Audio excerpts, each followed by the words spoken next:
అన్నింటికంటే పెద్ద యుద్ధం ఏది? కొన్ని సంవత్సరాల వరకు నడిచిన దేవాసురుల సంగ్రామమా, లేక రామరావణుల యుద్ధమా, లేదంటే మహాభారతమా? లేదు.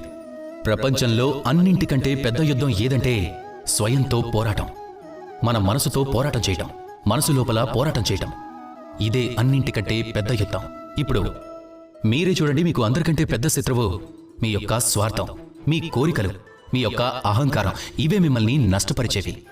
ఒకవేళ వీటిపై మీరు విజయం సాధించారు అంటే అర్థం చేసుకోండి, ఈ ప్రపంచంలో మీరు అందరిపై విజయం సాధించగలుగుతారు.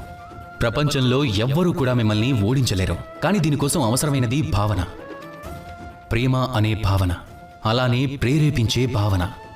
ఎవరైతే ప్రేమించగలరో మరియు ప్రేరేపించగలరో వాళ్ళు ఎల్లప్పుడూ విజయానికి అర్హులు. మీతో పాటు ఒక ప్రేమ గ్రంథాన్ని ఉంచుకోండి. ఇంకా ప్రేరణ యొక్క ఆధారం. జీవితంలో ఎవ్వరూ కూడా మిమ్మల్ని ఓడించలేరు. నాతో పాటు రండి, ఇంకా ప్రేమతో చెప్పండి, రాధా కృష్ణ.